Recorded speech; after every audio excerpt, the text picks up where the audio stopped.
cool. We command in the block. Burgundy and gold got the city on lock. Hustling plays, ain't no need to pretend. DC reppin' strong and we fight to the end. Command is moving, no breaks, no pause. Hands in the dirt, respecting the call. K-Dot in the mid, dissect the grind. District divided with the city in mind. Trying to dance why, don't miss a bit. And you gotta spread the words, or shit is shit. K-Dot. Welcome everyone to District Divided, a DC sports podcast. More specifically, a Washington Commanders podcast. I am Amit. That is K-Dot. This is episode 2 of the offseason series here at District Divided. Thank you for joining us, where we've actually got a pretty packed episode. So Jayden Daniels wins Rookie of the Year, both for Pepsi and AP, and also wins Moment of the Year, the Next Gen Stats Moment of the Year. So we'll talk about Jayden. Of course, he also was on Radio Row and interviewed with all sorts of people. So we're going to discuss some of the stuff he said, any interview we particularly enjoyed, anything that stuck out to us. And then we are the subject of trade talk. We are officially a destination spot for people that want to join contenders. Here we are. So we're going to talk about Myles Garrett and Cooper Kupp specifically. If anybody else comes to mind for K-Dot, maybe he brings that person up as well. Comment Mailbag, as we always do. But before we begin this episode, if you could please like the video, subscribe to the channel, hit the notification bell, comment as you always do. And K-Dot. Jayden. He's too damn cold. Rookie of the Year. Let this story be told. Hail Mary thrown. Chicago feels that hit. Next Gen Stats, they'll never forget. Commanders rise. We play with grit. Burgundy and gold. Now share this shit. Share it. Share this shit. Greatly appreciate it. And good to see you guys again. Once a week already feels way different than just the twice a week that we typically do. I know you've been busy as hell though. Okay. Yeah, I know. Life. I'm like, oh man, I can like do stuff. No, all 22. It's been great. You found a pretty quick replacement though. But let's go ahead and talk about officially the AP NFL Offensive Rookie of the Year. It's your quarterback. It's Jayden Daniels out of LSU, who had an absolutely magnificent season, once again, leading us to 12 wins in the regular season, 2 road playoff wins, and taking us to the NFC Championship game. And he was the first rookie to do it without a top 3 scoring defense. K-Dot, this was merely a formality. Everybody knew he was going to win this thing regardless. And that's why I'm wearing shades, by the way. Officially victory lap time for us. But K-Dot, your thoughts on Jayden winning the award? Jayden. Thank you for making me a little bit richer tonight. Early futures paying off. Lamar Jackson got robbed. Congratulations to Josh Allen. Yeah, congrats to Josh. I mean, you Haley Seinfeld, you're already living pretty good, bro. Yes. Handsome man or whatever. Fuck him. It was the coronation, man. He's the prodigal son, right? Like Radio Row felt like it was just much about, or the entire week has felt like it's just been much about Jayden Daniels as anything else, right? Like he's one of the main topics of everybody there. It's been dope. It's like we all know what we saw this season. We all saw what it is we saw come playoff time, right? Like we knew, like, and you see it even in the voting. What was it? He got all but like one first place vote. Brock Bowers, I think, was the only other person. Bo Nix, nobody else, anything. He ran away with this thing. I mean, everybody could see it. In the way that everybody's been talking about him, the way that we've been talking about it, just what you see. The man, he's so way ahead of his. It almost feels as though it ain't fair. Rookie of the Year to some degree. It almost seems like. And the thing is, like, the conversation I've been having with people about Jayden, the ones that want to hate, you know what they bring up now?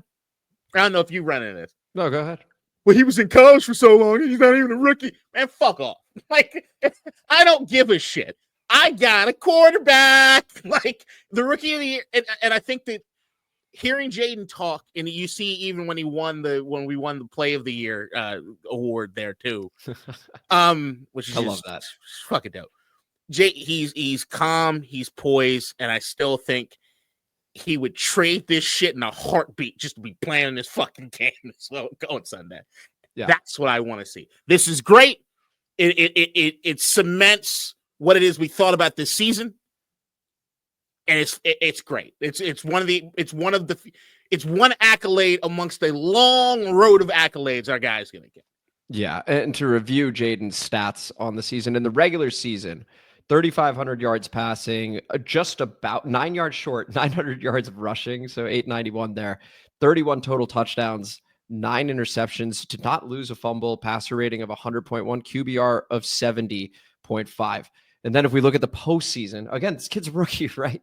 Like now he's thrown for 822 yards in 3 games, 5 touchdowns, 1 pick, passer rating 98, and a QBR. He actually upped his game, 85.7. That's 0 to 100.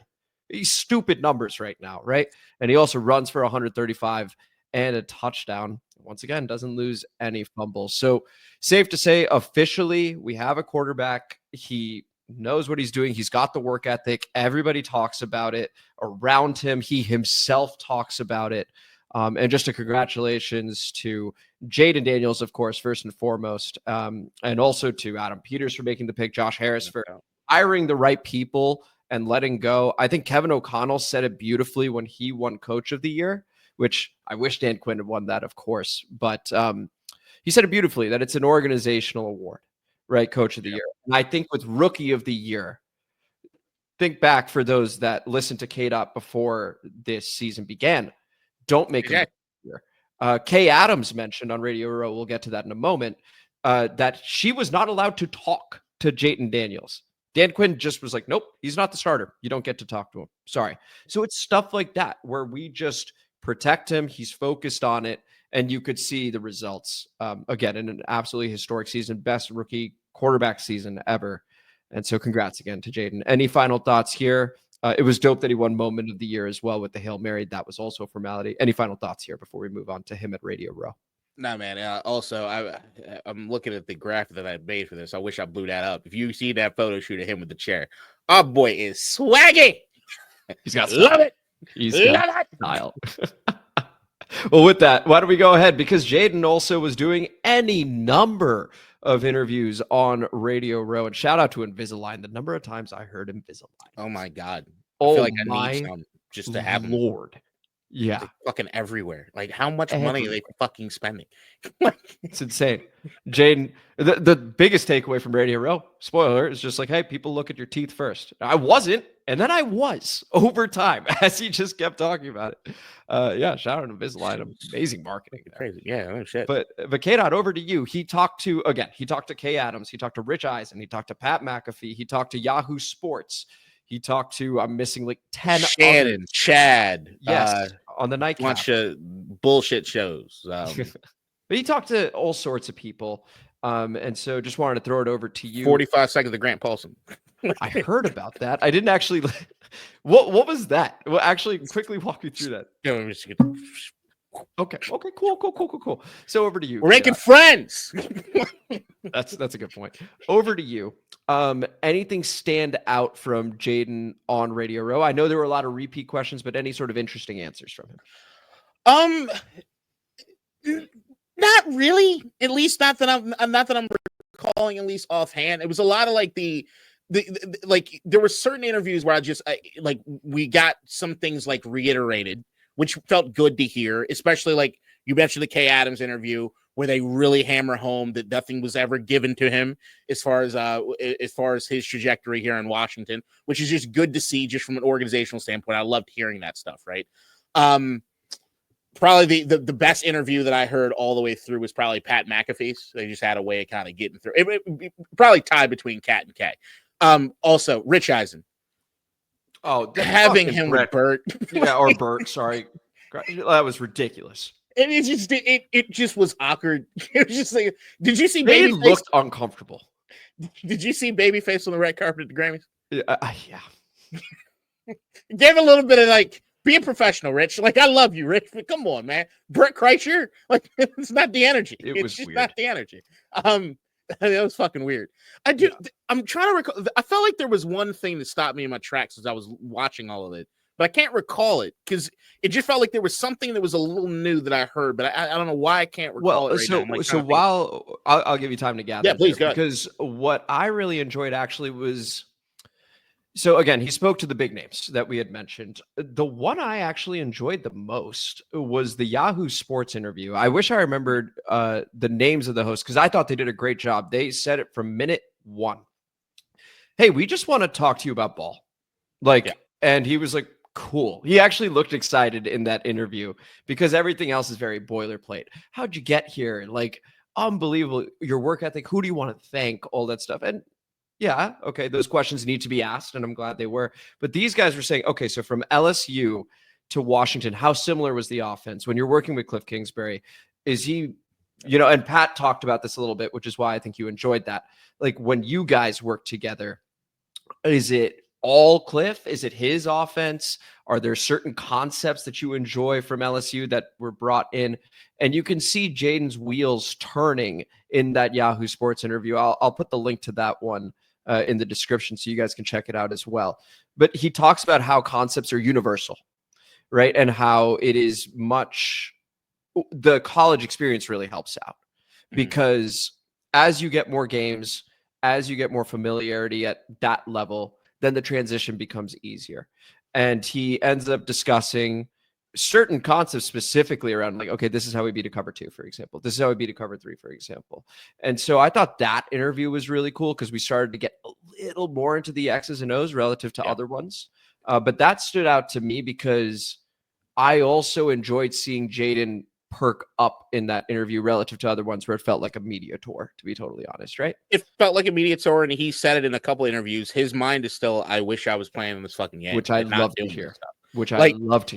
I love to hear it, and I love to hear that he was still a good sport and did what he needed to do. And he didn't complain or bitch about it, but when somebody asked him, he was honest. Yeah, I would much rather be playing in this fucking game than be sitting here right now. No doubt. And I love that. Also, Mike Florio and Chris Sims, I didn't like that one either. All right. I got a lot more negative takes on some of these fucking interviews than anything. But yeah, as you were saying, as you were talking, I don't think that this is the thing, but I do remember hearing something that I did really like was they talked about the communication between him and Cliff. And as far as like what plays they'll keep, what plays they're not gonna be. And I know you've heard me talk about like the last few off seasons about what happens as far as communication on the team.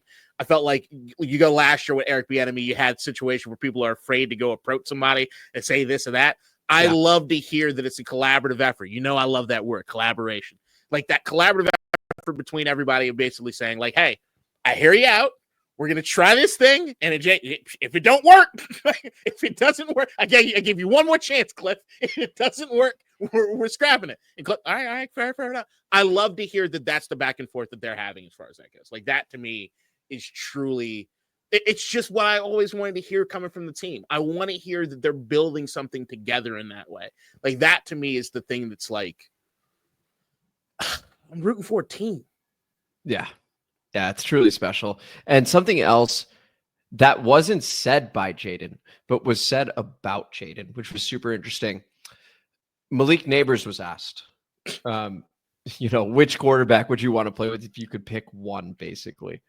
Jayden Daniels is the answer. So the Giants fans have been through enough with Saquon going to the Super Bowl. And now Malik Neighbors going, man, love that guy. And actually, when they won NFL Offensive Rookie, they won. Feels like they're just one big happy family, LSU. When Jayden won Rookie of the Year, Brian Thomas, Malik Neighbors right behind him, daps both of them up. It's cool to see how tight they are. But that was one thing that was said. And then Kay, I didn't check this and I meant to today. I couldn't tell if she was joking. But apparently Micah Parsons was asked about Jayden Daniels. Did you hear about this? Yeah. And he said that he looks up to him. And I didn't get to see if she was just messing around or if he actually said something along those lines. But Dallas fans can't enjoy that if that's even remotely true. Like just that their superstar player on defense is like, man, that guy is ridiculous. And Micah was picking us throughout the playoffs as well, by the way. He loves Jayden. He loves Dan. He does love Dan. He loves Jayden. Really loves Dan. I'm not denying that either, but he definitely loves Dan. But that's the other thing is like, I will give credit. Washington media being there in New Orleans, y'all did a hell of a job making sure that Jayden was like on everybody's minds. I mean, I don't know if it was only you guys asking all the questions, but I felt like I got a lot, not just from local media, but national media, on a lot of quotes from Myles Garrett, a lot of quotes from Micah Parsons, even like he had a few quotes this weekend about him. Like, yeah, it felt as though Jayden was a pure, like it was, all right, Super Bowl, what do you think about the matchup? Hey, you play for another team. Do you want to play with Jayden? like that's kind of what. Shout out Mina Kimes. Yeah, it's like that's good job. Love her. Good job. You're learning. She's great. She's great. You're learning, man. in a world of Doge and MAGAism, it's glad to know you're turning a new leaf. That's fucking awesome. Like, I think we need to take a moment to pause and celebrate that. Do you want any final thoughts here, or should we smoothly transition over to trade talk? Because Radio Row was a hard thing to get through this week for me more than other weeks. I think Radio Row, which is never great, it always feels messy. You get all these podcasts and radio shows and stuff that you're used to listening to, and you're just getting a far inferior product with a bunch of other people around in these weird sets and all kinds of stuff. I never liked it. Not to mention, basketball kind of took the fucking cycle over. Oh my God. If we were doing an after the pod, we would have James on as well if he had the heart to come on. Oh, dude, he would never. I even messaged him shout out ASOS, but like, yeah, that was. Yeah, we were trying to do some damage, but there's nothing you could say. Yeah, it's like, anyway. But this one felt this particular Radio Row this particular year just felt like it was a labor to get through. Yeah. So it was nice, at least for us, being able to watch it and see and be happy about the Jayden of it all. Like that was actually kind of cool. Kid, I tell you what, listening to some of those interviews and seeing the back and forth and stuff like that, I honestly think you and I would do a good job on Radio Row. I think if we did get to a point where we had credentials and we're able to just hang out and chat with people, I think we'd kill it. I think we'd lose our credentials. Which means we got viral clips. Anyway. Mina, you know what this asshole said about you? Mina! It was a shit take. Anyway, so now here we go. You a bitch! Where's that show? Let's talk about trades. Let's talk about potential trade candidates. So once again, Mina Kimes had brought up, she had Myles Garrett on her program, and she was chatting with him about the trade request. And so for those that don't know, I'm sure you all do, but Myles Garrett on his social media, all the platforms, sent out the trade request, making it public. He wants out. He wants to go to a contender. And supposedly, everyone always says it's not about money. Maybe it is. You never know. But seems like at age 29, he sees the writing on the wall in Cleveland. He wants to get out. So we're going to begin with him because Mina Kimes then said, well, what about a guy like Jayden Daniels? Would you want to play with someone like him? To which he says, absolutely, sings his praises along with other people, but does sing Jayden's praises. So, K-Dot, if you're Adam Peters, would you trade for Myles Garrett? And two, if you were to trade for Myles Garrett, how far are you willing to go in terms of your trade offer? So I think somebody of this caliber comes up, you try to look to see, all right, what can you compare it to? And I think everybody's kind of settled on the Khalil Mack trade. So the Khalil Mack trade was 2 first-round picks, a third-round pick, and a 6th-round pick for Mack, a 2nd-round pick, and a conditional 5th-round pick. Now, if somebody told me that's what it took to get Myles Garrett, I'd try to see if I could turn one of those first-round picks into a player.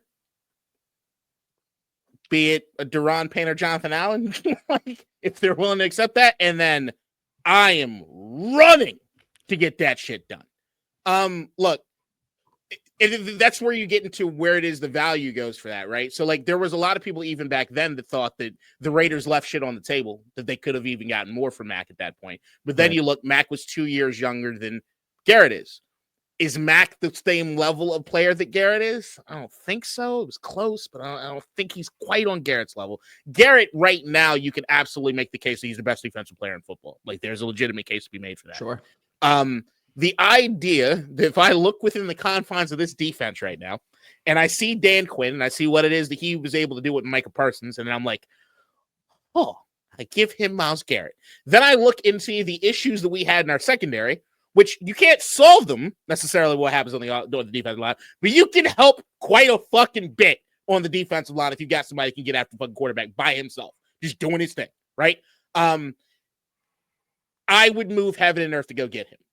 Like, I do think that he's that big of a pick. And the other thing that I think is rattling around in my head that it's hard for me to come into consideration with is we had a really good season. That first round pick is not what it used to be for us. Right. So, like, it is a late first rounder. So I almost look at it like a high-end second round pick. So I don't value it anywhere near as much as I used to when we're looking at, like, or we're picking top 10 again. So, like, it's a completely different even valuation. the low teens, right? Right. So, like, to me, it's one of those things where it's like, if you can get that motherfucker on your team, do it. Like, do it. You've now opened up. You're in a window. You are now, the window is open. This ain't no fluke season. Window's open, guys. Like, it's there. Right. Oh, man. So where do I even begin? Because I got a lot of thoughts on this. I'll start with the short version. Fuck yes, I would trade for this man. Okay, so like K-Dot said, this type of player does not come around very often. This type of player does not grow on trees. This type of player does not have anyone in the same world as him. He works incredibly hard. He's already had a massive contract, and he has played really well with it. So you don't need to worry about, I know in the past people have had the Albert Hainsworth situation. This is nowhere close to that, just to be clear. And nor does anybody actually think that. But just removing any doubt over there. Myles Garrett is legitimate. We're talking about 14 sacks at least in the last 4 seasons. First time that's ever been done in NFL history. Right? This guy is a one-man wrecking crew on his own. He would demand double teams, sometimes even triple teams. Now, here's where it gets tricky. And by the way, the Khalil Mack thing, I'm thinking about it. I would do that. I would just do that. That's fine with me because K-Dot mentioned it. We have picked 29 this year. What is that going to get you? Could get you a very good offensive lineman, by the way. It could. And so could next year's first. You could do that if you want to start building the offensive side of the ball. But this type of pass rusher, this type of guy who's great against the run, this guy who's consistently nominated for Defensive Player of the Year in the NFL when Patrick Surtain actually wins it, says he won it. That's the kind of guy that I absolutely want on defense for Dan Quinn, for Joe Witt, and it helps your secondary out. It helps everybody out. Okay, so I would do it. Now, here's what's interesting, and so bear with me for yet another moment. The Cleveland Browns currently are $34 million over the cap. Okay, and should they trade Myles Garrett in this hypothetical for 1 first-round pick, they wouldn't take that, but in this hypothetical, they get no player in return. They actually lose money doing this. It goes against their cap even more. Okay. They owe him $19.5 million. If they trade him, $36 million against the cap. Okay. So they're like, please, like, we do not want to trade him, not only because they missed the player, but because, man, they're in cap hell. So this is a really tricky situation. They're going to do everything they can to convince him to stay, but I'm not sure it's going to work. So we're going to see what happens here. A date to look out for, March 12th, March 16th. That's when he's due an $18.5 million bonus, and that begins hitting the cap some more. Okay, so if they're moving him, if they don't move him by March, I believe 16th is the date that I read about, then assume he's going to stay in Cleveland. But if they do move him, expect it to actually be sooner than you might think. And so that's just some information I wanted to give you guys, because the Browns, if you start seeing them restructure a lot of deals, they have to read into that and go, okay, maybe they are getting ready to move a Myles Garrett. So, well, yeah, they could turn a bit more of Myles Garrett money into a signing bonus. That would help a lot. So if they restructure his, I don't know if that's what that means, but if they restructure other people's, begin to think that they're beginning to prep to trade him. Like this, if it doesn't happen quickly, this has got to get really, really ugly in Cleveland. And I think if you want to hear, look, especially being a Washington fan, I can read through Adam Schefter's bullshit. I can tell when, look, anytime I'm listening to Schefter, I know as far as like any of the reporters, most reporters have more connections with organizations than they do with players. Schefter is the epitome of I have more sources with teams than I do players. And they hear him talk about it as carefully as he's trying to weave through it. You can kind of see he knows Cleveland's basically saying, we don't got no choice. Like we can't do it. It's like we gotta convince him to fucking stay in here. Like, so we'll make him the highest paid defensive player of all time. Like, we'll do whatever. We can't afford to lose him. But fuck Cleveland. This is all because of the Deshaun Watson thing, you dumbasses. So like, you deserve everything you're getting. It's just so stupid. Even though I do, I'm not gonna say that. Fuck that. That's stupid. Why would I do that? Look, the way I think about it as far as Myles Garrett goes, as far as defensive players in the league, Who would I trade for more than Myles Garrett? Micah Parsons, Pat Surtain, TJ Watt. That's it. And the only reason I picked those names is because of age. Sure. Yeah, I think that's fair. Literally it. I think I would trade for Myles Garrett over. I know Pat Surtain just won the award for Defensive Player of the Year. I get the age. I would still 29 is not as old as people think, especially with a guy like Myles Garrett. I think he's got 3 more years of elite production in him. So when I think 2 first rounders, I'm cool with that because I assume I'm picking late. Ideally, I'm picking 32, right? And a guy like that helps you get to pick 32. Right. It also, and this is where it gets so fascinating because now we're in a situation where we're also thinking about the other teams. Bit of poker. Well, what if Philadelphia gets him? What if Detroit gets him? There is a large impact to not getting him because if Cleveland is resigned ultimately and they go, yeah, we're going to trade him, odds are they don't want it to be, certainly not in the AFC North. No, hell no. They probably don't want him in the AFC. And so they go as far away from us as possible in that case. That's going to be the NFC. So those are going to be contenders because that's what Myles Garrett wants as well, should they choose to respect that. And so given what he's done for them, I imagine they would.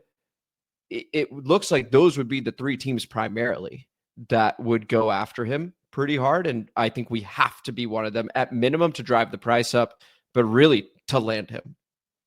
So yeah. No, yeah. If I mean, it once again, kind of like I've been saying the last few days, the fact that Dallas did not pick up the phone is negligence to the level of you should be shot into the sun. I'd say the same thing about Adam Peters and these guys. If you don't pick up the phone to talk to Cleveland about what it is they're interested in, it's negligence. You have to figure this out. It's not just who he is as a player. I don't know of any team in the league that wouldn't benefit from having Myles Garrett. Period. Yeah. And us in particular, looking at where we had our struggles, this guy can fill a lot as you're trying to fill the roster out. He can for some of the shortcomings you're going to have regardless, because you can't fix everything in an offseason. He makes up for a lot of that shit. So yeah, heaven and earth. And I do think it will be, I think if it comes out that they're doing it, there's going to be a hell of a bidding war. So I do think whatever we saw the Khalil Mack trade will not be what it is we see for this one. I think you're going to see a lot more compensation. Yeah. And so it's going to be interesting, and we'll continue to monitor that. Of course, just a little bit of additional information for you guys. The Philadelphia Eagles, as stacked as they are, and Jayden mentioned, a lot of them had asked about the Eagles defense. He's like, dude, they've got superstars everywhere. Like, what do you want from me? And he's right. I mean, he is. Philadelphia, 24, close to 25 million in cap space. They can pull this off, and Howie Roseman's aggressive as shit. So they can absolutely pull that off. Detroit Lions, 56 million in cap space.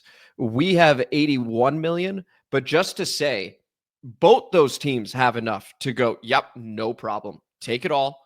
We're going to get this guy because he changes a defense. He changes anybody's defense. So much so that Denzel Ward, cornerback 1 for the Cleveland Browns, goes, you trade him, I'm out. Like they love Myles Garrett over there. Package deal. Yeah. If we have to take them both, we'll figure it out. Adam Peters, we trust you, bud.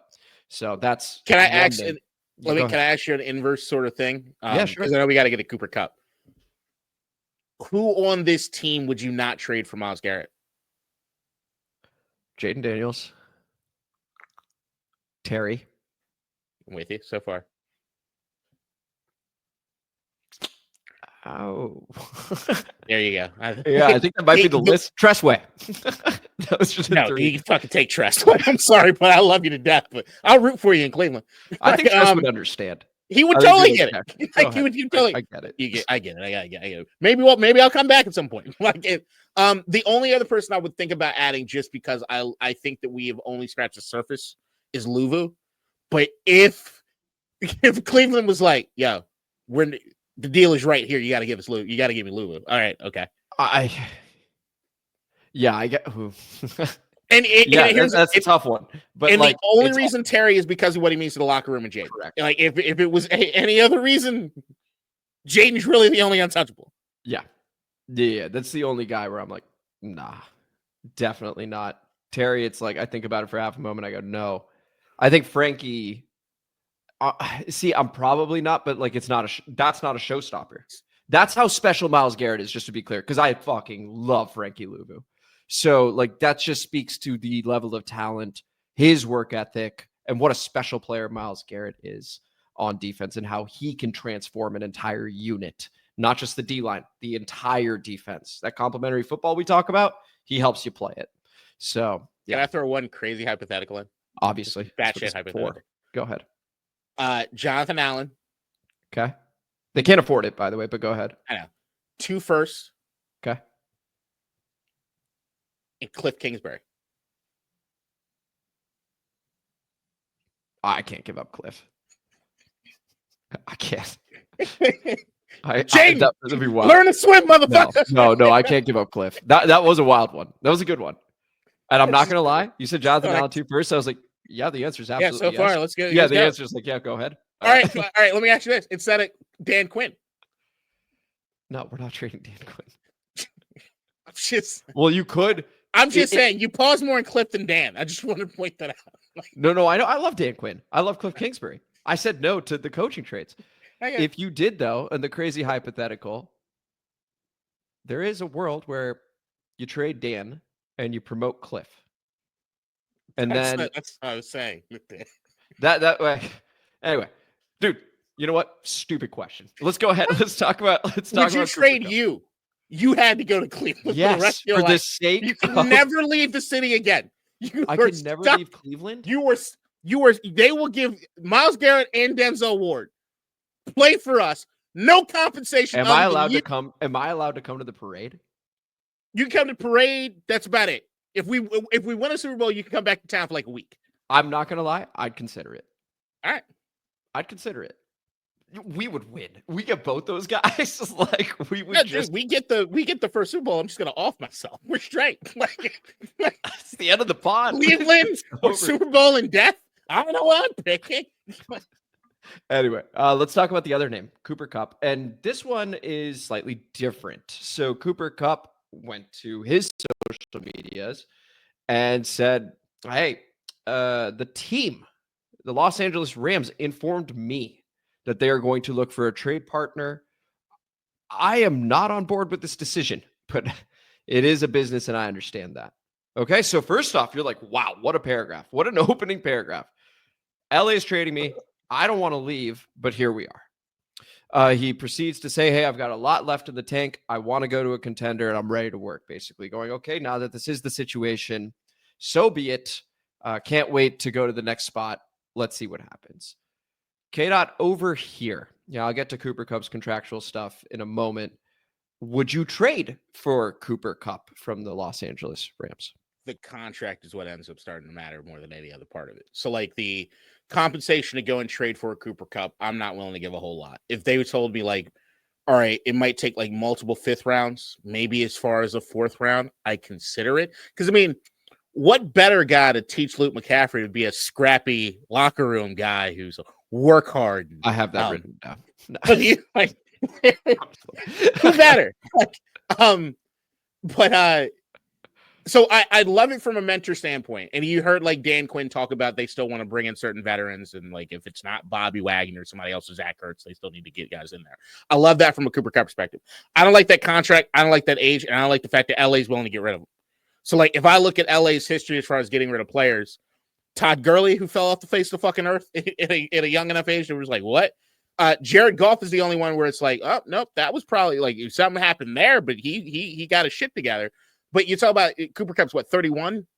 Yeah, going on 32. He was never a physical specimen. He's much more of a tactician and be able to like get the ball in certain areas and stuff. I think he does some interesting things as far as the offense, but interesting things that I want to see Luke McCaffrey do. Interesting things that I think some of the guys that we've had even this year can do. Just maybe he can do it at a better clip and maybe for a short amount of time. And like I said, in that mentorship role, you know, I love Luke McCaffrey. So the idea, I really do think outside of them both being white boys, I do believe that Cooper Kupp could teach Luke McCaffrey something. But yeah, that's mostly it. Even like his style, like I said, what he does and what he does well, kind of Luke McCaffrey kind of does that. And if you think he's going to do that, then I don't know if I want to do that. So Cooper Kupp is okay. So by the way, here are the cap hits. It's going to be $29.8 million next year. They can pay off some of that. They can. And so like, that's where some of the conversation is. The Rams are willing to eat some of this contract to make it more palatable for the next team. Right. For me, it would depend on how much they're willing to eat of that. And if you were to take his contract right now, I think you could give up a 6th rounder and get Cooper Kupp today. I'm serious, like, because the money is so heavy. And so unless if the Rams want a 4th or even a 3rd, a 3rd would be expensive, by the way. But he's not going for 3rd. Yeah. So if they want a 4th, they're going to have to eat a good chunk of this. If they do, I'd listen. And I let me say this. I love Cooper Kupp. He's a Super Bowl MVP. Okay. And when he's healthy, he is awesome. I know we say this about white receivers. It's just true. But like when you say tactician, hardworking, etc., but he's like the best of the best at all that stuff. And so he's up there. Dude, that season he had where we won the Triple Crown, I think proves he's the best of the best when it comes to that. Yeah, it was 4 years ago. So like that's the problem. So that's the problem. And he's injured. Go ahead. Right. So that's where that's why I was pulling up. So since that Triple Crown season, 9, 12, 11. Those are the games he started. Number of games he started each year. Injury prone. And he's only getting older. Right.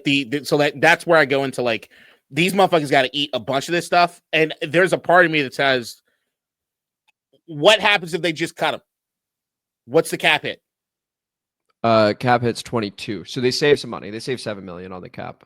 I'll go ahead and Cooper Kupp might be one of those dudes that like if they're playing hardball, fine, I'll wait for you to cut him because you're probably going to have to do that. They have $40 million in cap space. They don't need to do that.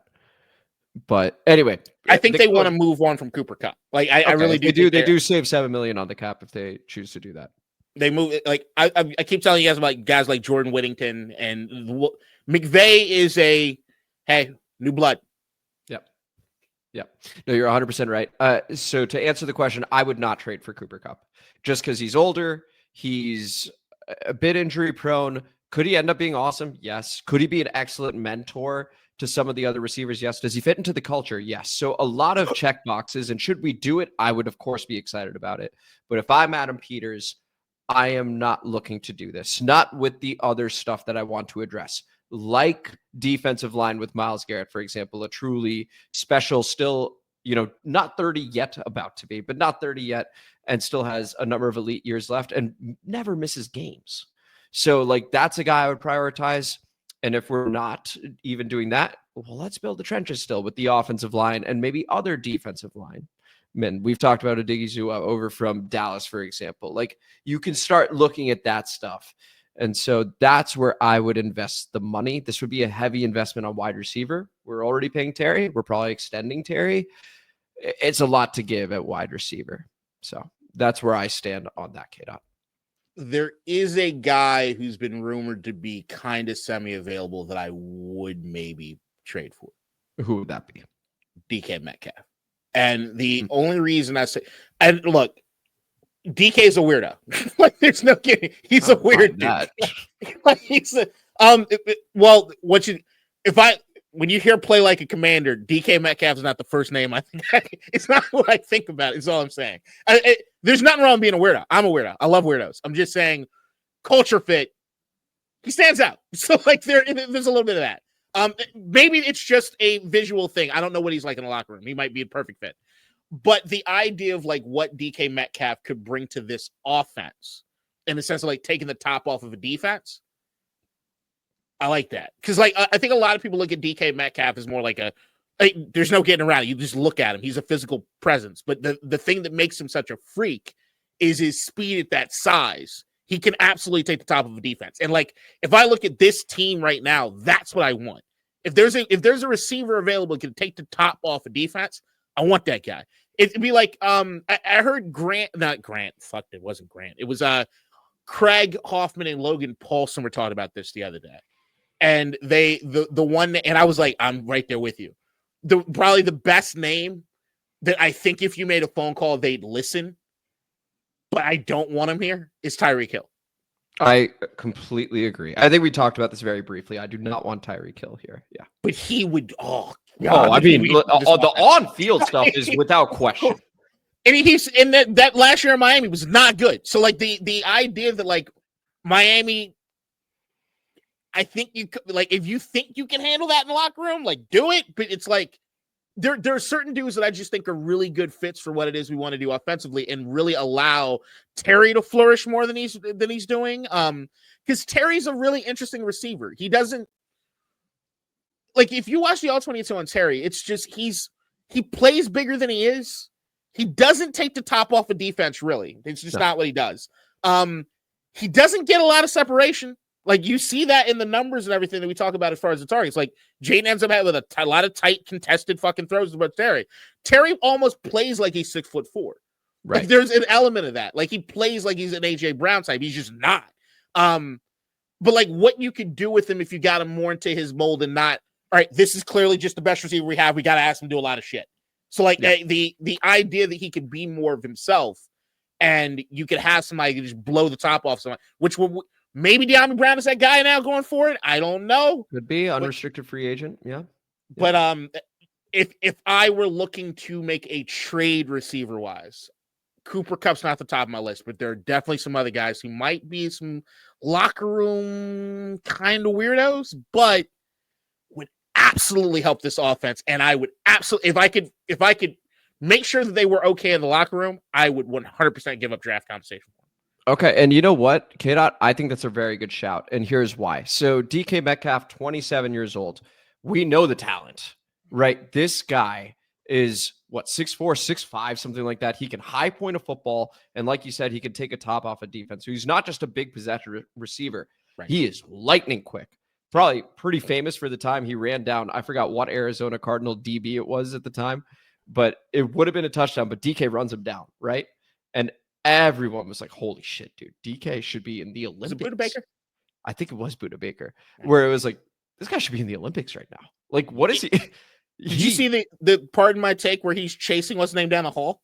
It's the scariest thing you've ever seen. No, I haven't seen that.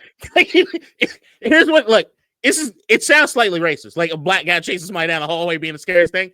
It's this particular guy, okay? DK Metcalf running after you is a terrifying sight. Oh my gosh. It'd be horrifying. But just to say, Seattle, 19 million over the cap. Should they trade him, they save 11 million, right? So they're that much closer to zero. He's in a contract year. He costs them 32 million, right? So it would be a cap hit for us. We would probably restructure him. And again, the age is very appealing to me, K-Dot. That is a player I'm much more interested in trading for than a Cooper Kupp. You're getting this guy at 27. He's going to be 28 this coming season. He can immediately become your wide receiver, probably one, to be totally honest, and Terry becomes wide receiver too, but the connection is better with Terry. I would view it more as a 1A, 1B thing with the two of them. I think you'd look at X and Z. I wouldn't. There you go. There you go. But DK also blocks. Like when he's committed to it, he is an excellent blocker. So can we get him on board? I believe we could. And so that is absolutely a person I would look at, K-Dot. I love that shout from you. The thing is, like, he's a weirdo. Pacifiers, stuff that? like, yeah. I mean, nose ring. I got a fucking nose ring. Who doesn't have a fucking nose ring? The hair colors, whatever. Yeah, you fucking prude. Woman hating prude. But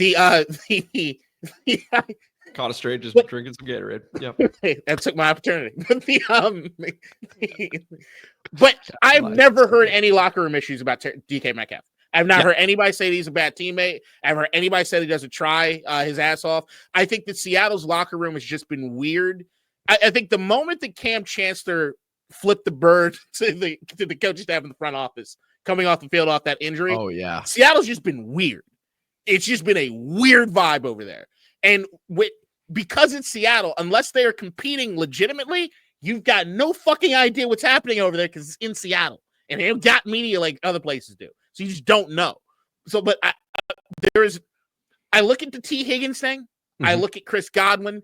I like Chris Godwin a little more than T. Higgins, even though I love T. Higgins. I just think the cost of T. Higgins is going to be a lot, and I think Cincinnati's really going to want to keep him. And I think there's room there for that to happen. DK Metcalf to me feels like an Adam Peters move. I just think that that's something that I think should be on everybody's radar, and I think I like the look of it.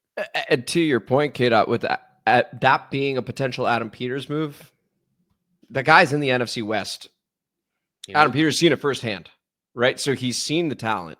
And so should we trade for him, I think you can feel quite comfortable with the talent that we're getting and the player that we're getting, because in Adam Peters, we trust more so when it's in the NFC West as well. So that is absolutely an intriguing name to look out for. If you could power rank those for me, K-Dot, Myles Garrett trade, DK Metcalf trade, signing T. Higgins, Cooper Kupp trade.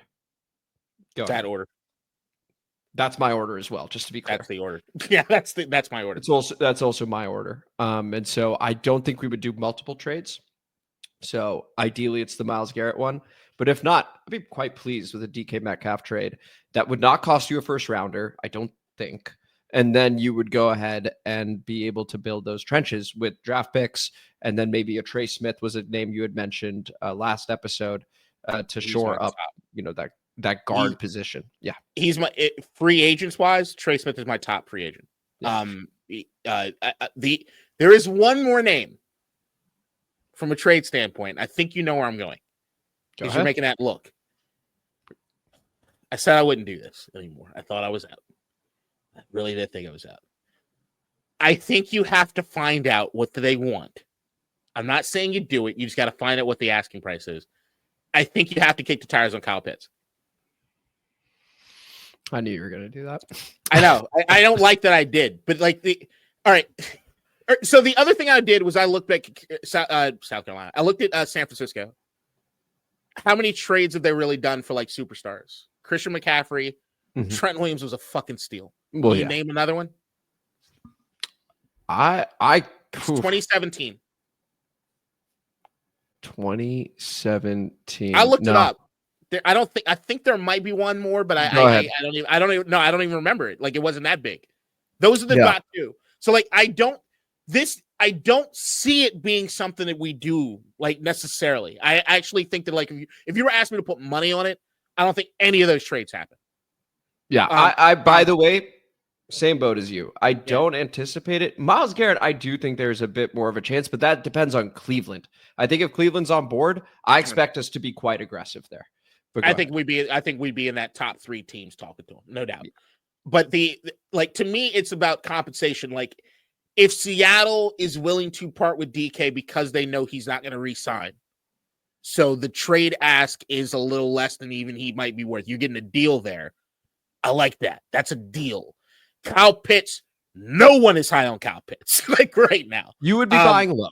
You should be buying really fucking low for a guy who knows this is your career. So and if there's this is where I look at the locker room that we built.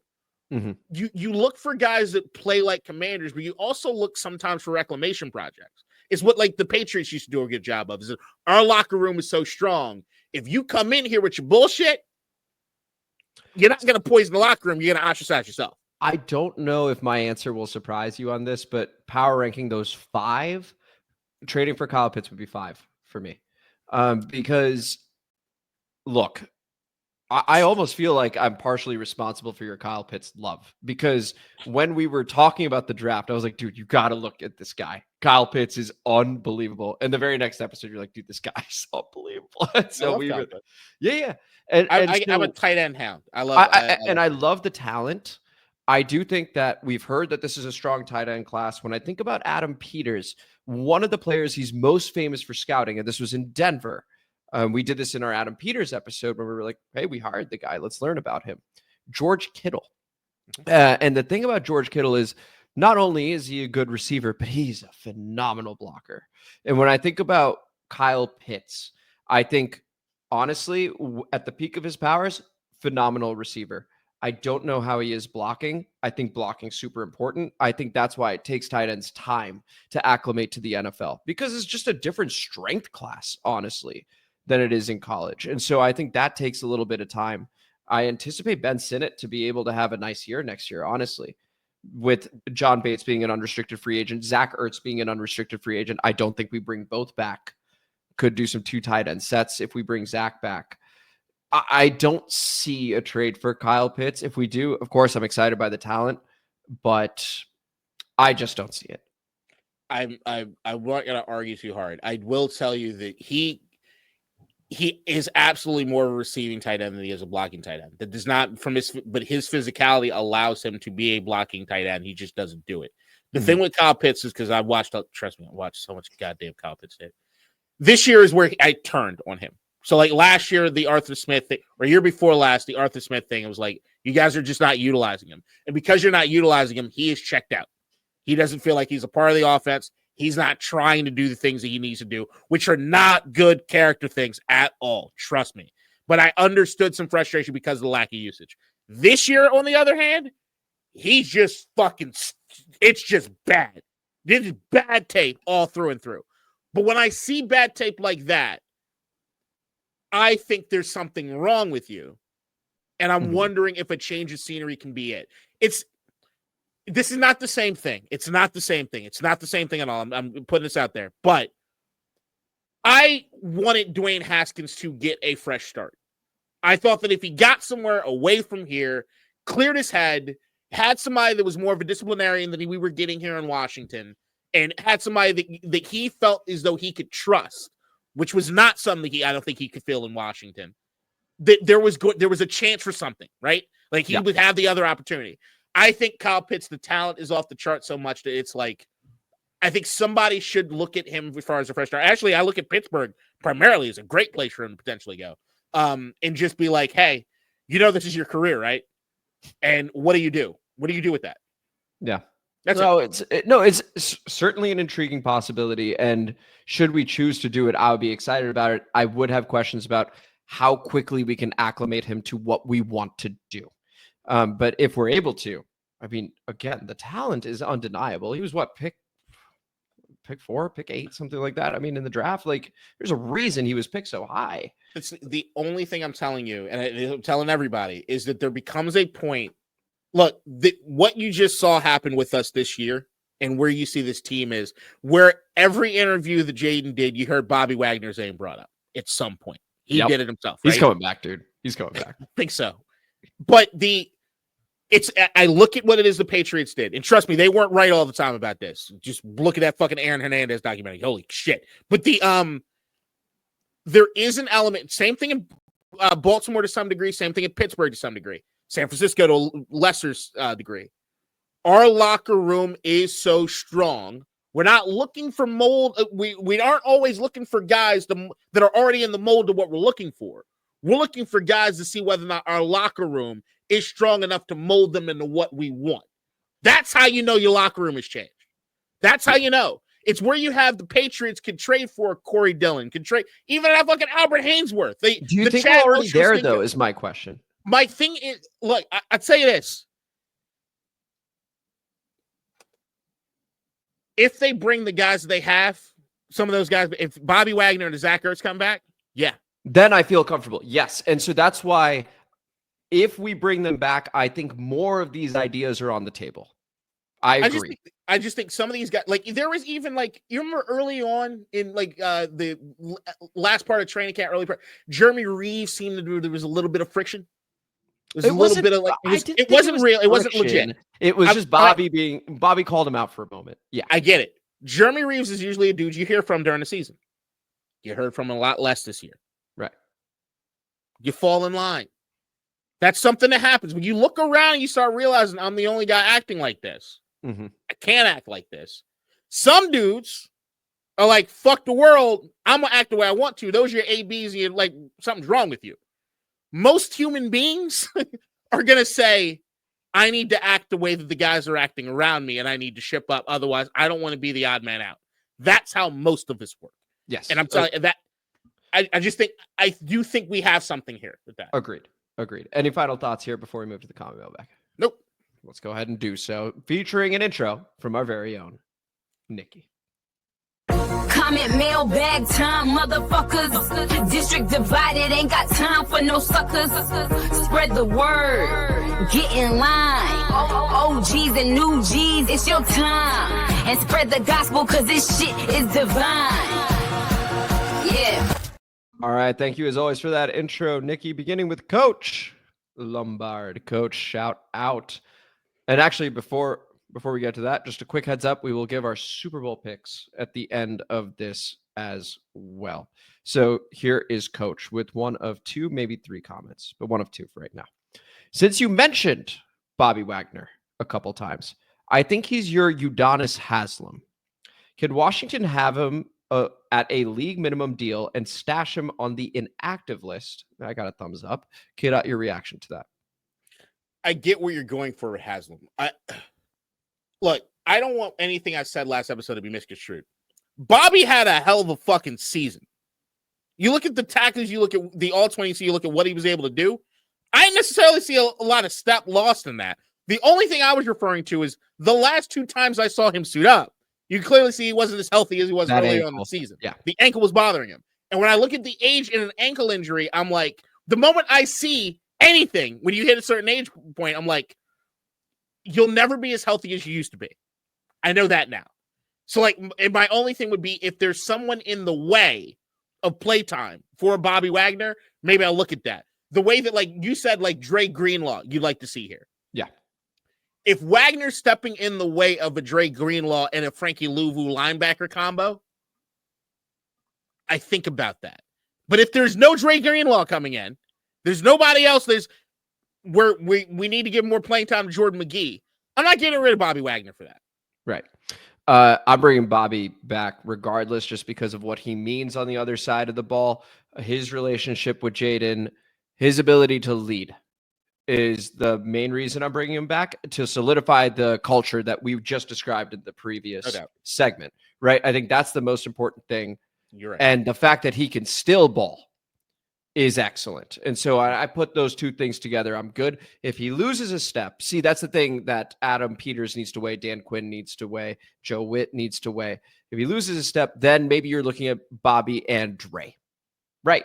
Or you have the succession plan anyway. It's like, we're bringing Bobby for one more year, but we're bringing Dre for 3 years. Bobby, you're playing this year, you're rotating in, and then thank you very much. It could be something along those lines, but I don't think you can rotate. That's my only thing. I don't think you can rotate those guys. Okay. That could be a conversation for a future episode. Okay. As we continue here with Coach one more time. I appreciate you going through the all-22. That could not have been easy. Washington fans have one of two views about the Philly game. Either Philly was lucky to win, or that Philly was clearly the better team, and that choice frames everything. Cornelius Lucas is a great example. Philly was lucky. Cornelius Lucas is a starting left tackle. Philly was better. Cornelius Lucas is a swing tackle at best if he should be on the team at all. He's not the slightest bit special. It sounds like you guys are on team 2, and I appreciate that. I'm actually looking forward to your rebuild. Best of luck next season. Go Birds. 2 thumbs up, and a bit of a back and forth with, I believe, Tony and Coach, but it's all friendly over there. So, Kate, your reaction to that comment? Fuck your Eagles. I hope they lose.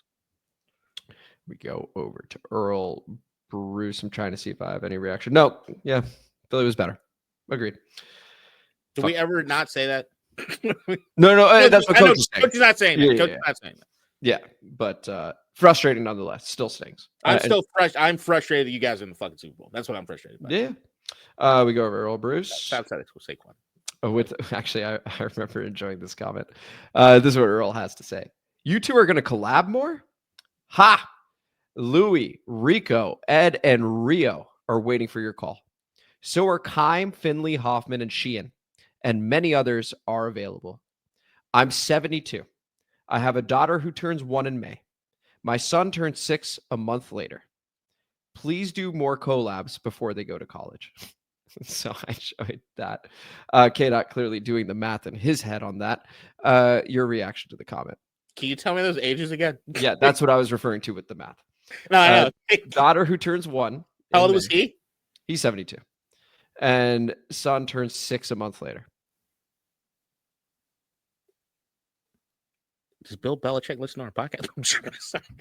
This is a burner? This is Bill's burner? Earl do you, homie? We'll collab. Bill, if you want to come on.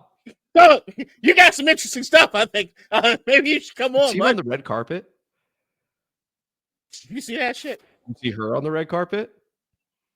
There's been some weird red carpet things the last few weeks. How do we go from collabing to that? Anyway, please answer your reaction. What the fuck was the question? No, we need to collab. We're gonna collab. We know this. We need to collab. Yeah. But we're in this point now where we're like the you see that friend? Yeah, we're gonna hang out.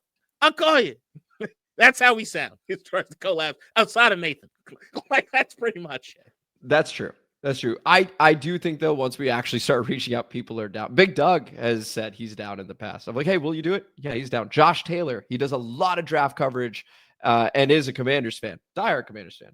He said he's down in the past. So we did the thing where we're like, oh yeah, we'll link, and then we didn't. But it is available. Hey, you're the one doing all the legwork on this shit. I'm not. I ain't complaining. I'm in my hermit mode. Well, not really. But I'm doing shit. Well, I'm going to be in India for 3 weeks, but I can start messaging people. Hey, when I'm back, we need to do this. Get that Hanuman Kind guy, the big dogs guy. Get him. I want him on the pod. Big dogs? You know that song? That fucking song that was a viral hit last summer? No. Oh, yes. Oh, hey, find him. I should collabing with him. I'll work on it. Tony. Tony, oh, gee. Not going to lie. It's tough to watch any Commanders content right now, but the NFC Championship game was just a minor setback for a major comeback. We have 5. Yeah, honestly, it was sort of tough, at least for me, to do the immediate aftermath episode. Behind the curtain, I fell asleep because I'd had too many drinks. I was pissed, and so I had to call Kate out and be like, "Oh my god, I'm so sorry." He's like, "It's okay, we can record now." Did that was tough. But we do have 5, and we have a very, very bright future. Go ahead, Kate, your reaction. The All-22 is hard to watch. Beyond that, I will tell you when you know what I did a little bit tonight? When they showed the play of the year, I started going back. I was having fun again. It was beautiful. I started looking at the throw against Cincinnati. I started looking at some of the, and I was like, yeah, we had fun this year. Like that's how I'm like, we had fun. Dude, we had an absolute blast. Sorry, K-Dot. Jayden. There were so many names in my head at that time. Jayden was asked about his top 5 plays of the season, and he had immediately mentioned the Cincinnati one. Of course, he mentioned the Hail Mary. He mentioned the bomb to De'Ami Brown against the Lions, the 4th and 2 against Tampa. And you think about all these moments, you're like, we really got to just enjoy all that this year. Like it truly was a special, special season with much more to come. He's already earned the respect of his peers from elite players. We've already got Myles Garrett talking about it, for example, right? We've got NFC East rivals talking about him and how much they love him. So we truly got something special over Did you hear him say when his welcome to the NFL moment was? I did. But for those that don't know, go ahead. Everybody was expecting him to talk about him getting hit or whatever. They were trying to get, was it the Tampa Bay hit? He's like, no. It was when I was named team captain. It's like, oh, okay. And I walked across the field and saw how big Myles Garrett was. He slipped that in. He slipped in a Myles Garrett talk. It's like, that dude's human. Like he just, I love that moment. Kid's IQ, very high. He's like, that guy's human. Hope Adam's watching.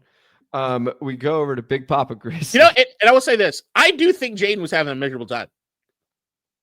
Radio Row? Yeah. He had to do it. You could even tell from the second speech. Moment of the year, he easily could have talked about how amazing that Hail Mary was. He said, hey, good to see you guys again. Nothing but God. Thank you. I'm out. Like he's like, I've already given a speech. I kind of appreciate it. I like the fact that I think that he was hiding the fact, and I think he's doing a damn good job of it. When he was slipping in, I'd rather be playing in the game. I think it is eating him up. If Invisalign came with that money and he knew he was getting this award, but I think if it was more up to him, he'd be more like, ain't nobody asking where the fuck Lamar Jackson at right now, right? He just ain't there. Like, fuck that shit. I'm not going. You know where he's watching the Super Bowl? Back home, California. He wants to get the fuck out of there. He is literally just like, if I'm not playing this game, I'm not going to be here. Invisalign's making me be here.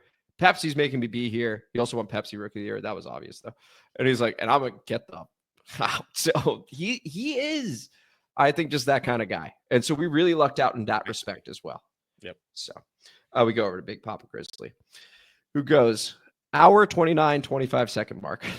Shout out Big Papa. Every single time you do this is awesome. You guys should definitely hit up Rico over at Street Scores. Street Scores? I can't talk. For whatever reason, the last couple of episodes, over at Street Scores and do some draft content. That dude knows his shit when it comes to the draft.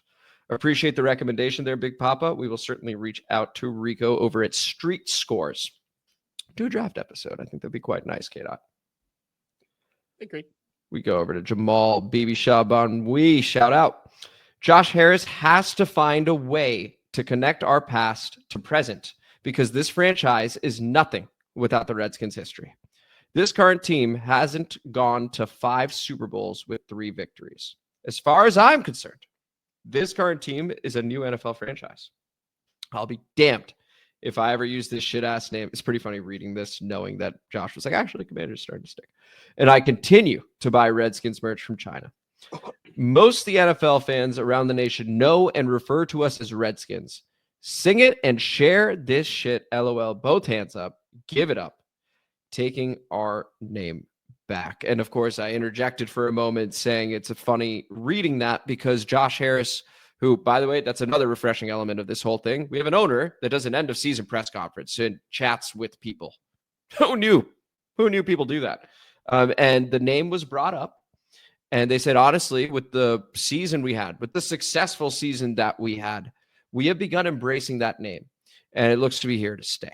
So that just needs to be said, that it looks like a name change, not necessarily on the horizon.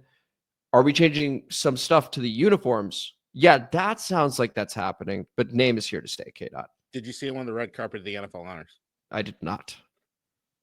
They asked him about it. Look, I think I've seen some people in the media like try to come down hard on like, hey, fans, you need to let it go. And then there's some back and forth because some of the fans are like, don't tell us to let it go. Right. I'm gonna plant my flag right here. It's fucking over. I'm done. I'm fucking tired of it. Josh Harris is confirmed. The name ain't fucking going anywhere. We are the Commanders. Get with it. Complain about it if you want to. I have no part in that any fucking more. But on the NFL honors red carpet, he confirmed nothing's happening as far as the fucking name goes. What he did say is that we are going to, he said verbatim, well, I'm not going to say verbatim because I don't remember exactly what he said, but he said pretty much verbatim. We have a very strong brand, and it is extremely important for us to reach into the past and to grab certain aspects of that brand. I think we are damn near 100% about to get our old Redskins uniforms back. That I do see. I have a question for you, K-Dot, and this is, you can have fun with this. But with people that are adamant, we need the name back, maybe like Jamal, who's saying, this isn't the team I grew up with, right? Like, this isn't the team that went to 5 Super Bowls, won 3. If you could guarantee that the name is back, but you have to trade Jayden Daniels to do it, what percentage of those fans that are adamant they want the name back do you think go, yeah, okay, that sounds good? The ones that are still talking about it, 80%. Isn't that nuts? That's like, why I'm off of it. Yeah, it's just like there's a certain segment of the fan base that cares about this more than anything else. I can't fathom it. I don't understand. I'll never understand. Maybe it's because of my age. Maybe it's because of what I grew up with the team. Cool. Different perspectives. But I do know it ain't fucking going back. Go over to Blood Clot. Shout out. I think that was the best Gibbs Bible verse so far. Well, the Gibbs Bible's taken over. It hasn't quite hit the top selling in Amazon just yet, but that's because AJ Brown's not reading it on the sideline just yet. Myles Garrett might be reading it though. K-Dot, your reaction? I appreciate it. I feel guilty about coming down hard about the name people just now. I don't know why. You know, here's what I'm gonna say. So that was your truth. It is my truth. Because you know what? I don't know if I've said this. I was off the name a long time ago. There you go. I wanted to change name a very long time ago. I've been off of this shit. I didn't want us to be the Redskins anymore. I haven't wanted us to be the Redskins since I was like in high school. I'm off of this. Okay, so there you go. And that's your context as well. By the way, when the name changed, I was like, oh, it's a bit of a bummer, but also whatever. I understand the complaints. I understand that it seems to be offensive. All right, fine, whatever. I just didn't like that it was Commanders after the football team and stuff like that. I think we all agree we didn't like the name Commanders, but I also knew, okay, well, I'll also get used to it. And now things are fun and I don't give a shit. So that's where I stand as well. Just to be clear on my end and not pretend that I'm like, oh yeah, K-Dot's doing that. No, that's where I stand as well. I'm cool with Commanders. I don't give a shit about the old name anymore. Okay. Blood clock goes. Did you have something to say? The last thing I'll say, no one's taking your memories from you.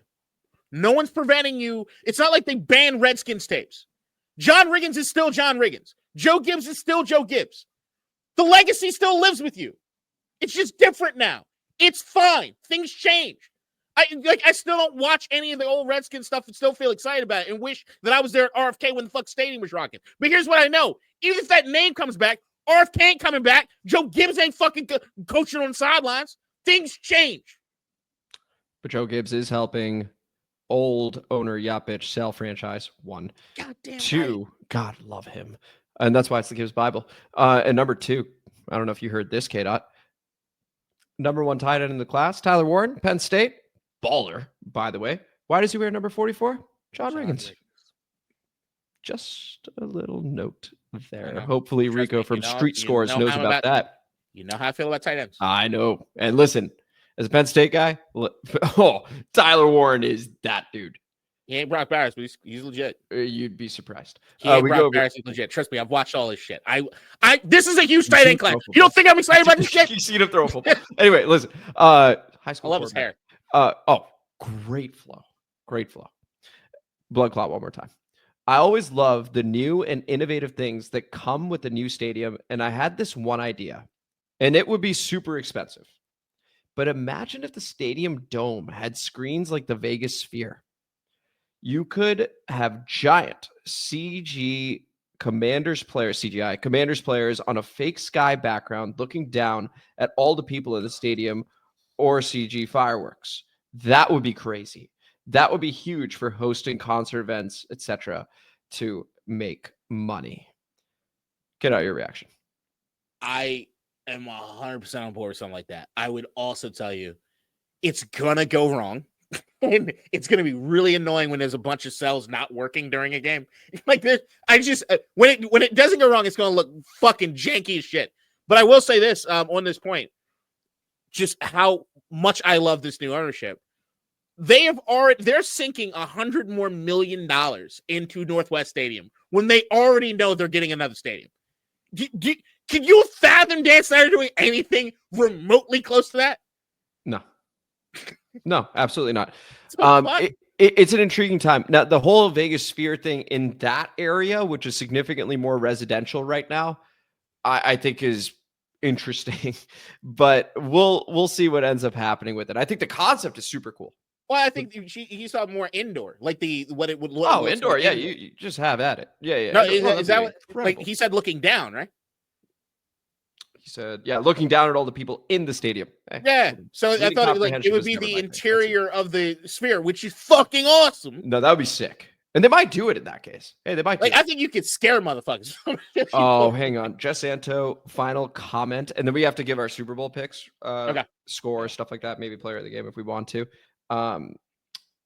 This thing is fucking long. So I'm going to take a swig and then get to it. So Jess Santo coming right up. Wish we had a sponsor right now. Okay, cool. Here's. I was something stupid. All right. Okay, great. This works. Jess Santo goes, first and foremost, fuck the Eagles for life. They are now our arch rivals. The Giants and Cowboys are descending into dysfunction. I have the feeling whatever quarterback the Giants draft will be set up for failure unless they heavily revamp their O-line. I've got some notes. Why is everyone underselling Wagner's importance to this defense? He led the team in tackles, was an absolute leader in the locker room. His midseason speech changed the trajectory of the team. And he also calls the audibles and changes the schematics according to the offense they are playing. As far as free agents, extend Terry immediately. Re-sign Wagner, Chin, Fowler, Way, Mariota, Lucas, Igbenogany, Ertz, Zacchaeus, Crowder, and the Browns bros. No clue what the plans for kicker are? Now for the difficult decisions. Is Brian Robinson a true RB1? As much as I like his play style, he's often injured and wildly inconsistent. Granted, the O-line still needs to be upgraded, but we need to draft a stud RB1. Then there's the Bama wall. They've been overhyped since they were drafted. Payne could be an absolute game changer, but we rarely see it. Allen has been more consistent, but I don't think his play warrants his pay. I'm curious to see what the front office does with these three players. As far as free agent signings, get the Garretts here. Myles Garrett and Garrett Wilson. They're both hardworking, non-diva, Commanders tag type players. Wilson and McLaurin would be a fantastic tandem. And who wouldn't want to see Luvu and Myles Garrett on the same defense? Team needs running back, offensive tackle, cornerback, defensive end, wide receiver, tight end, possibly defensive tackle.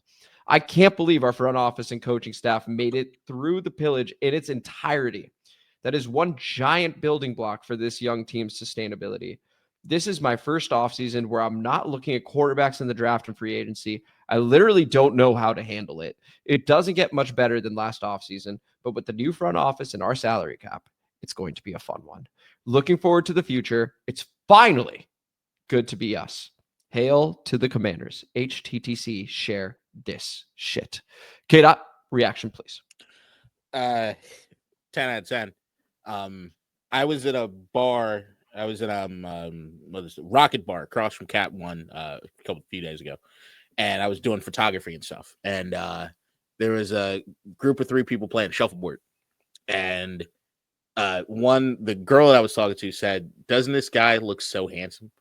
And I turned to my left, and I was stunned. And she said, "He's the 4th string quarterback for the Commanders. That's Sam Hartman." It wasn't Sam Hartman, but that motherfucker was a spitting image. And I wanted his number. Just flowing black hair. We could have had him on and just called him Sam Hartman. Motherfucker. He was confused. I don't think he knew who Sam Hartman was. He's got to know. He knows now because we had a conversation about it. I was like, it's funny you should say that. I do a bit about wanting to fuck the 4th string quarterback of the Commanders. And it was just recurring bit. Yeah. Yeah. That's the whole thing. When he said quarterback, I just thought about that. That's great. Jess, awesome comment. A lot of team needs. That was the thing. So when you went team needs and picked 7 positions, that also is true, right? It's like, so we get to the NFC Championship game. It's a magical run and a lot of work to do. All the re-signings you want to make and also bringing Myles Garrett and Garrett Wilson. I don't know that we can afford to do that. So it's also not as easy an offseason as people will make it out to be, knowing that we have $81 million in cap space. So just because that number is huge doesn't mean we can sign everybody. So it's going to be tricky as well. There are going to be some names where maybe you're surprised we don't bring them back.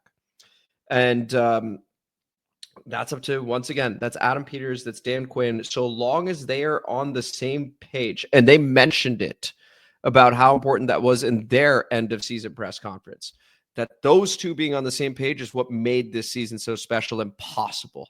So that just needs to continue. Josh Harris needs to continue doing his thing, which is helping win on the edges and then backing off and letting these guys do what they do. Absolutely fabulous season.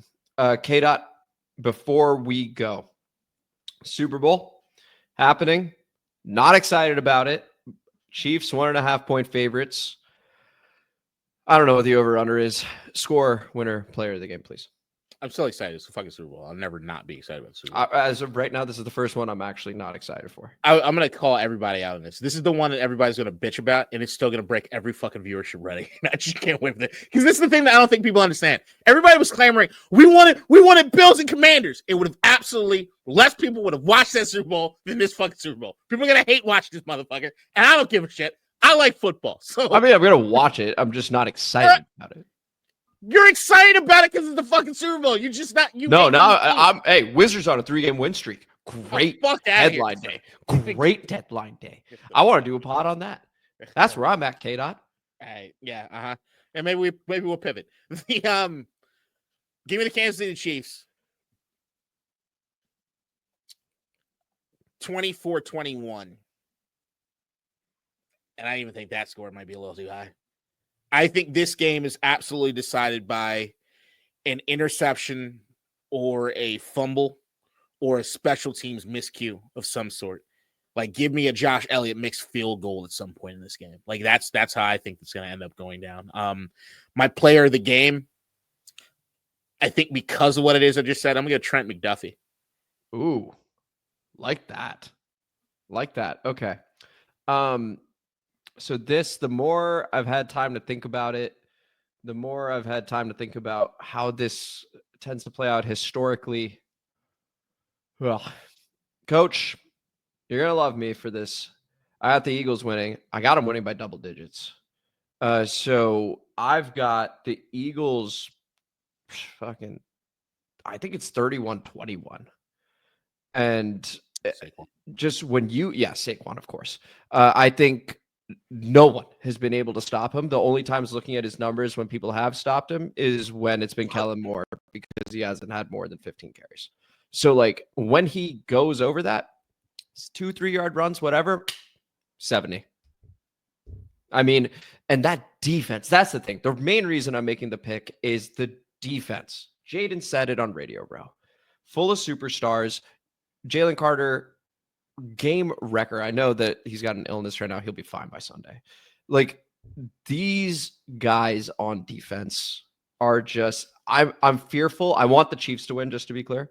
I'm fearful that they're going to do the same shit they did to us. They have forced so many turnovers. They've forced so many fumbles. It could be out of Mahomes' hands. It could, like, Xavier Worthy maybe coughs one up. I don't know. Like, I feel like something like that's going to happen. That defense is just too good not to be rewarded for it, unfortunately. But I'm rooting for the Chiefs. That's where I stand. I want to debate you so badly right now. It's like, it's just... I got a couple minutes. Go ahead. I think what you're going to see from Kansas City, this is what I think that people don't give enough credit for. Kansas City doesn't care how they win. They just want to win. I think that you're right. There is one thing that does concern me as far as this matchup, but it should concern everybody, is Saquon Barkley of it all, is that Kansas City's not done a great job against the run in this playoff run. Like, even Joe Mixon in that game against Houston was able to run on. James Cook was running. Cook was running. The thing for me is that if you're banking on Kansas City turning the ball over on offense, is where I don't see that happening. So, like, that's where I look at, is that they're sure with this ball. I think what you're going to end up seeing is Kansas City taking a page out of our book, the Commanders' book, which is that what is frustrating about Patrick Mahomes, in the same way it's frustrating about Jayden Daniels and the Commanders, is we don't need to take shots down the field. We are going to pass this ball at 3 to 4 yards a fucking clip and just eat you alive, because that's what we can do. We're going to bleed you dry in the most boring, monotonous fucking way possible. You're going to see Patrick Mahomes using his legs to get some first downs. You're going to see these long, sustained drives. And what you do when you have Patrick Mahomes throwing the football is he ain't going to throw picks. At least that's what I've seen with Patrick Mahomes. Like, I'm betting on that to be the case. And I do think what you end up seeing, especially in this game, is I love Isaiah Pacheco, but I think this is one of those Kareem Hunt sort of things. Like, I just think it'll be the combination of those guys. And I also think that this is the Travis Kelce swan song. And if there's one motherfucker that I don't think anybody on that Philadelphia defense can handle one-on-one, especially if he's just trying to get 5 or 6 yards at a time, is Travis Kelce. Like, that to me is that's the goal, and that's the game for me. Look, I am much less interested in you being right, or me being right, excuse me, and more interested in you being right. So I'm not going to debate you there. I hope you're right, just to be clear. I hate the Eagles too. I'm just telling you from the pure logic standpoint, that's what I see happening. I have a lot of money on Kansas City. I have a lot of money on Kansas City. I want you to win. Fucking hate Philly. I want you to win all the money. So anyway, that was the show. This was District Divided, a DC sports podcast, more specifically, a Washington Commanders podcast. Thank you guys so much for listening. I am Amit. That is KDOT. And if you enjoyed the episode, please like the video, subscribe to the channel, hit the notification bell, comment as you always do, and KDOT. Share this shit. We're tired and we need to do stuff. Yeah, it's beyond midnight at this point. So thank you guys for listening. Next episode, I will be in India. So we're going to try the Friday 2 p.m. thing, Eastern time. I can say that now. But we'll sort that out. So please bear with us in case it's not Friday 2 p.m. We're going to try and make the time for it. So see you guys next time. Enjoy the Super Bowl. or don't. Take it easy. If you don't slap bitches, you don't have to leave the country for months at a time. In DC, we're just hoping that you listen.